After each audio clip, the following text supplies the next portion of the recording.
Guys, welcome back to the channel. So I've been farming for a while right now. In fact, I can call myself a veteran in the farming field. Now that's quite crazy for me to say because I've only been farming for probably just over 5 years because I started building my chicken house in January 2019. May 2019 I brought in my very first batch. But I've built such a huge knowledge bank and I've had a lot of experience because I've dealt with a lot of farmers. I've personally dealt with a lot of things on my farm.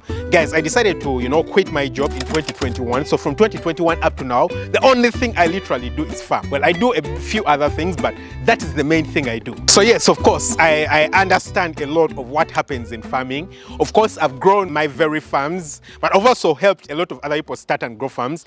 And I've also experienced a lot of the problems that people go through while farming. Meanwhile, it's getting quite hot and sunny, but it's okay, yeah? So I've also experienced a lot of what other farmers go through. And one of the biggest mistakes farmers usually make is thinking that working so hard is what's going to make them thrive.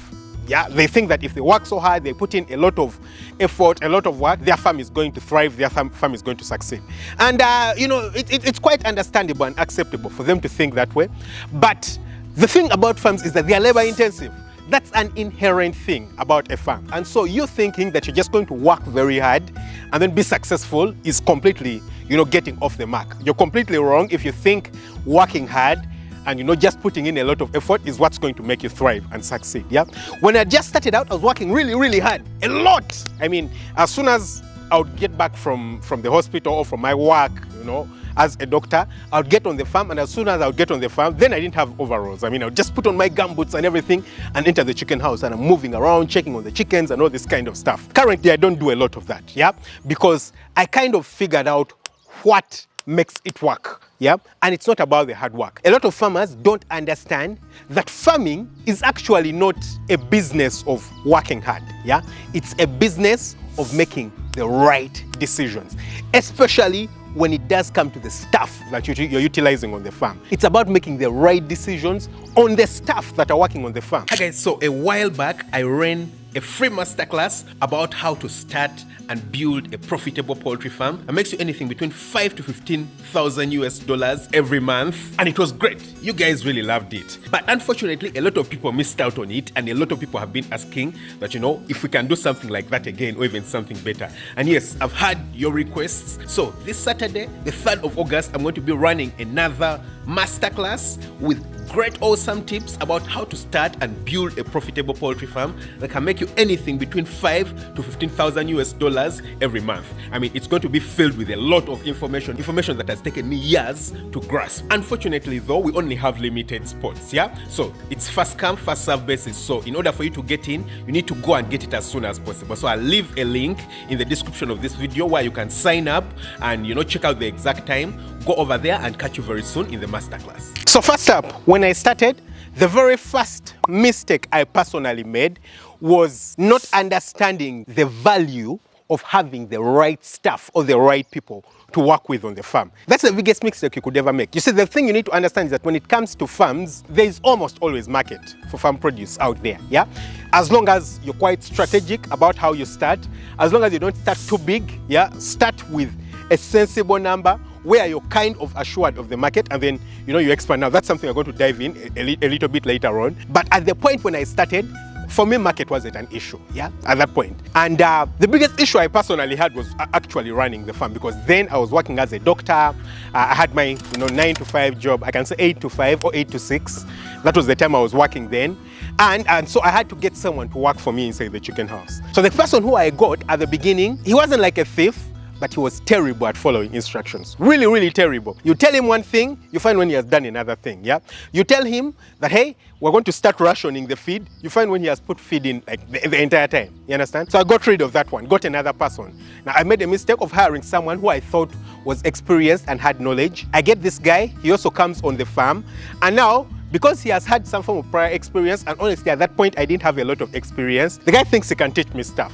So every time I tell him something, he opposes me. He tells me, no, we shall do this. This is what I've always been doing before, and this is what works.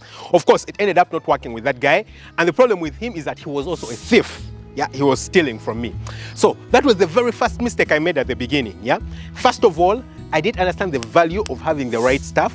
But number two, I didn't have enough knowledge to influence, the decision, the big decisions, because of course I would antagonize against this guy. But sometimes I thought some of the things he was telling me were quite sensible, and honestly, some of them were quite sensible. But then I feel like it was my mistake that I didn't know these things, because then he could hold me ransom because I don't know these things, yeah? Then he's like, oh, I've actually told doctor something that's really valuable. I think he didn't know this. I'll take over. You understand? That's not what you want, yeah? You want to be in charge. You want to be the one to take over on the farm. And that's a mistake that I made really early on, yeah? So you need to understand that who you hire on the farm is very important, yeah? That's the first thing. You need to make sure that you're hiring the right person on the farm. Now, the other thing is that you need to be very strategic and expand the right way, yeah? Now, most probably at this point, you've started your farm. I'm assuming that by the time you started the farm, you had done like, market survey. You're certain that wherever you're starting your farm is actually the right point and there's market in that area. You know exactly how you're going to be selling the stuff. Now, another mistake people do make is expanding too quickly, growing too quickly, growing beyond their potential. You see, by the time you expand, you want to be certain that you have mastered how the business runs, yeah? You have mastered the production, you've mastered, the efficiency of the farm. For me, for example, right here, if it's a poultry farm, you have mastered how to raise the birds from 1 day old until production very efficiently while they are giving you, the best results, yeah? Your birds can reach 94, 95% in terms of egg laying, and they can give you the best results. You have mastered that. If you master that, then it becomes really easy and really quick, really simple for you. If you don't master that, it becomes quite problematic, because then you start expanding, yeah? You bring in more chickens, you have to buy more feed, but you haven't really mastered the efficiency game.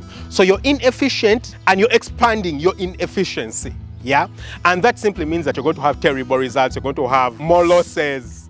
If you could increase your profitability by 10% and you probably were still missing profitability by 10%, then you bring in more birds. The guys haven't figured out how to manage a smaller flock. Now you're going to manage a bigger flock with worse efficiency. If you are missing in terms of efficiency by 5%, now it's going to increase. It's even going to become 10%. It's going to get really worse. So you want to make sure that you don't expand, really quickly. Expand strategically. That's what I always tell people. Expand strategically. Figure out the market, understand the market, perfect your production on the farm, and then you can expand that way. Then you'll have a higher chance of succeeding. So it's not simply about going hard. Yeah, people will be like, I want to go hard, I want to go hard. I mean, a lot of people, when they see me right now on the farm, they see and they feel like I'm going really hard, yeah? But I'm going hard right now because I figured out what works. I'm telling you this because these are the mistakes I've personally made, yeah, in the past. And these are mistakes I've seen other people make, yeah? So don't push so hard, yeah? Make sure that you perfect the things, and then once you've perfected something, then just replicate it really quickly. Once you've perfected something, you can push hard, you can replicate it really quickly. But before you perfect it, you're just going to make mistakes. I mean, you're replicating your mistakes. You don't want to replicate your mistakes, you want to replicate something that is a success. And then the other thing is about putting in place the right systems, yeah? You want to make sure that you put in place the right systems and implement the right systems for you to succeed, for you to shine. Systems are one thing that farmers are really terrible at, really terrible at. And for me, this is something that I've personally decided to emphasize on while training farmers with the Farm Up Academy and all these things. It is something that I've decided to emphasize because it's why farmers fail, yeah? The thing about a farm is that, again, I keep telling you guys this, you don't want to make your farm your job. Most probably you've started a farm because you want to enjoy your life. You want to be able to work from anywhere you want. You want to be able to be on the farm, but you're not concentrating on running the farm. I mean, I spend a lot of time on the farm, but I'm not concentrating on running the farm because I have people who are running the farm, people who are managing the farm and getting great results for me. That's what you want to focus on, yeah? So for me, it works out really well because in the end, I get great results without me being fully 100% involved. And it's all about systemizing and understanding the processes. You need to build processes on your farm that will ensure that even when you're not there, the farm runs successfully. Otherwise, the farm becomes a prison for you, yeah? So like I've said in the end, it's not all about working hard. Working hard has its place. Inherently, a farm means you need to work hard because, I mean, you've just seen guys, trying to, clear the place around, as you can see, yeah? Inherently, working on a farm means working hard. But if you're working hard and you're not working smart, you're just going to end up in a vicious cycle of stress, of working hard without results and suffering, yeah? So it's not all about working hard. Actually, it's more important that you work smart and utilize your brain, focus on these things that I've told you about, and you'll have great results. Don't forget to hit the subscribe button, smash the notification bell, that way you never miss out on an upload. Catch you very soon with another video. Lots of love. Bye.